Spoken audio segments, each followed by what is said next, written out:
Every year, millions of applicants sit for the SSC CGL exam, competing for a fraction of a percent chance to enter the Indian bureaucracy. And near the very top of their preference lists sits one specific title, the GST and Central Excise Inspector, operating under the Central Board of Indirect Taxes and Customs. The pop culture mythology surrounding this role is intense. Coaching center advertisements often portray a life of khaki uniforms, breaching doorways, seizing illicit contraband, and wielding unquestioned authority on the streets. On a typical Tuesday afternoon, when the cameras are off, we find the officer in a different environment, far removed from the stylized edits of a recruitment video. To understand the actual weight of a GST inspector's badge, we need to audit the raw mechanics of the position. This involves analyzing physical barriers, the Level 7 paycheck mathematics, and the daily bureaucratic routine.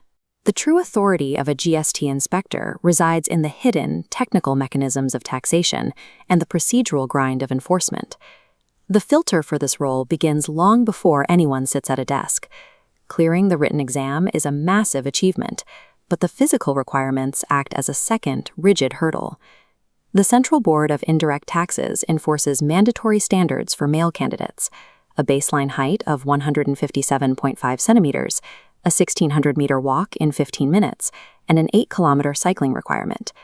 Female candidates must meet a height of 152 centimeters, complete a 1-kilometer walk, and pass a 3-kilometer cycling test. These medical and physical filters ensure that every inspector possesses baseline field readiness from day one, distinguishing this cadre from standard, desk-bound government clerks. Once cleared for duty, that field readiness translates into a highly structured compensation package under the 7th Pay Commission's Level 7 matrix. This chart shows the architecture of a Level 7 salary. It all anchors on a starting monthly basic pay of 44,900 rupees. That baseline scales up with a 53% Dearness Allowance to track inflation, a house rent allowance that reaches 30% in metro cities, and a dedicated Transport Allowance. These additions push the monthly gross salary past 85,000 rupees. After deductions for taxes and retirement, a new inspector takes home an in-hand salary between 75,000 and 82,000 rupees. Long-term wealth builds through the national pension system. The government matches the officer's contribution with an additional 14% of their basic pay and DA, creating a compounding fund that typically matures into a multi-core corpus by retirement. The actual daily workload within the CBIC is split into two distinct operational modes: the desk and the field. The assessment side involves hours of scrutinizing corporate records, verifying GST compliance, and hunting for tax evasion through forensic spreadsheet analysis. The non-assessment side employs rapid response teams.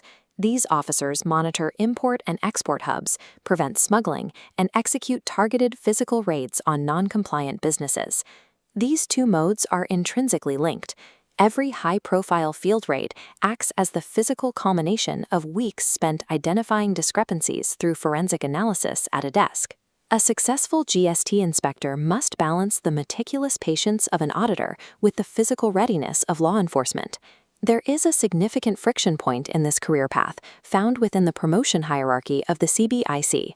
High-scoring candidates often choose between becoming an income tax inspector or a GST inspector. On the income tax side, officers often see a much faster progression through the ranks. The disparity is visible in this timeline. While the income tax track rises, a GST inspector takes roughly 10 years just to reach the Group B gazetted rank of superintendent, and another 7 to 8 years to become an assistant commissioner. The highest ranks, such as joint or additional commissioner, are reserved exclusively for officers entering through the UPSC Civil Services exam, creating a ceiling for those who enter through the CGL.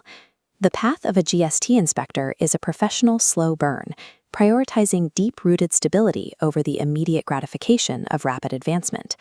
While it lacks constant glamour, the role offers profound financial security, unique social prestige, and a powerful dual life for those with the patience to endure the long-term grind of the bureaucracy.